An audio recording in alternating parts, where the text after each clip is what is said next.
So what we're looking at here is a list of Linux distributions over time. And as you can see, this timeline starts at 1992. Prior to that, an operating system called Unix had been formed. And a gentleman by the name of Linus Torvald decided to take the concepts of Unix and make an open source option for people who wanted to use the operating system for their personal use. And an open source community sprung up around that concept, and that became Linux. Interesting bit of trivia. Unix operating systems run on a time system called epochs time, or Unix time. And epochs time is a counting of seconds from January 1st, 1970 forward. So basically any time you want to calculate what your current time is, you just see how many seconds you are away from January 1st, 1970. And when I say you, I mean you're a computer doing this. And then from there you could find out, looking at your time zone, what the current time is. And then the systems sync their time using a system called Network Time Protocol, or NTP. But it all derives from Unix time, January 1st, 1970. Number of seconds traversing forward. So if you ever want to dig up on that, you could search Google for current epochs time, and you'll see a long integer. Okay, Slackware Linux is difficult to work with, so I'm not going to really go over this. It's really a utility operating system, and its branches for different use cases that have specific utilities in mind. However, Debian.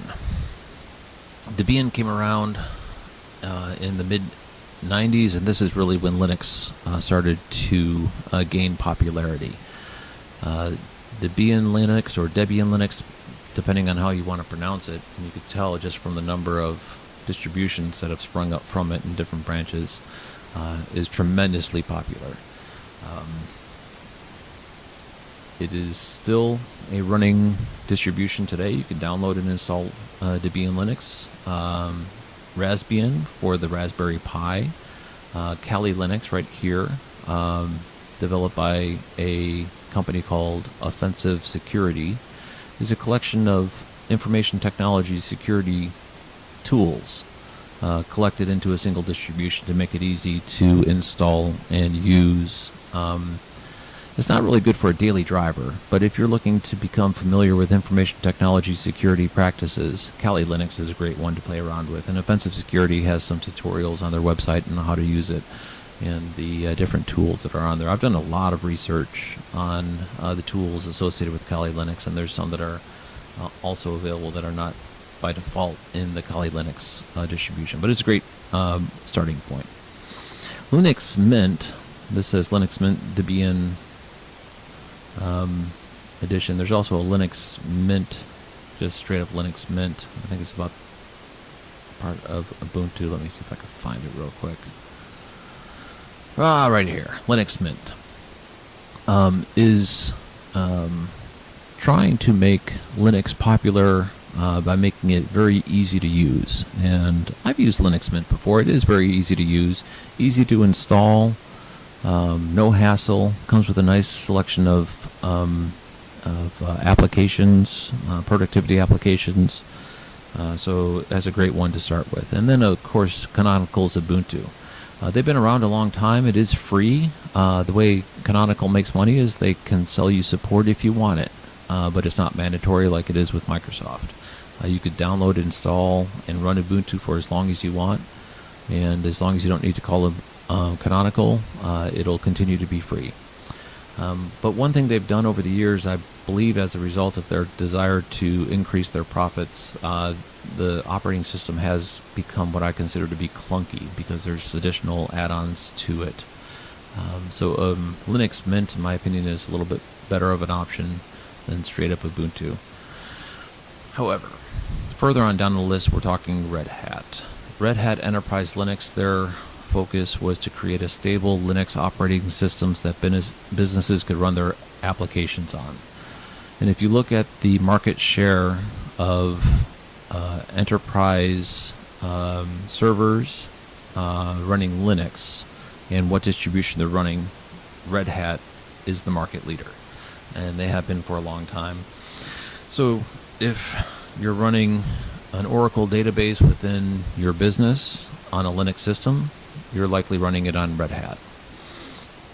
In fact, right here you can see Oracle actually tried to make their own version of Red Hat at one point, and it's still a viable distribution. It costs money similar to the Red Hat model, but not as popular as Red Hat itself.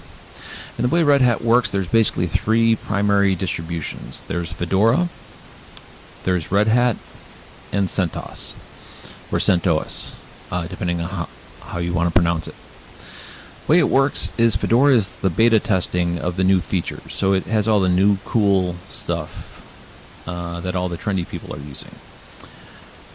Once things have been vetted and debugged after an amount of time, they end up in Red Hat.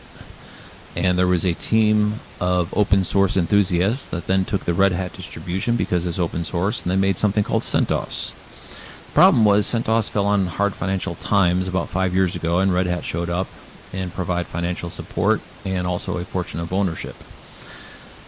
Suddenly, in 2020, Red Hat announced that they were ending CentOS. It was a big shakeup in the community, and there's some question about whether it's because Red Hat was purchased by IBM and is financially motivated, or if they're just looking after their own best interest. Personally, I think it's the latter, because what they've done is they've made CentOS Streams now something upstream from Red Hat. So now the new order is Fedora, CentOS Streams, and then Red Hat. And then the people that were running CentOS have gone off and made a new operating system called Rocky Linux, which is not on this graph because it's so darn new. So starting in the Q3 of 2021, a new free operating system based on Red Hat called Rocky Linux will be available. So as far as what is a good choice to go with here, obviously this is pretty overwhelming.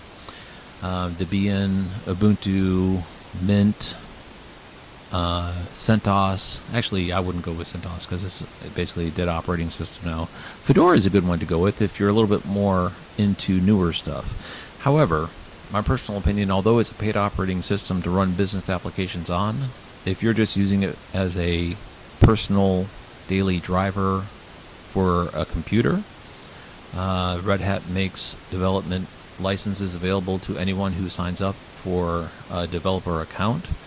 And you can install Red Hat and run it all day long, and it's perfectly free. It's got a great collection of Office Suite applications from the Open Office. Let's see, is it Open Office? LibreOffice. I'm sorry, the LibreOffice suite, which is very similar to the Microsoft Office suite. I have it installed. I don't use it that much because I find that I just use the Google suite of productivity applications instead. But it comes with that. It also comes with Google Chrome, which is really nice to have as a web browser. So if you're looking for an operating system, my personal recommendation is Red Hat, but as you can see, there's tons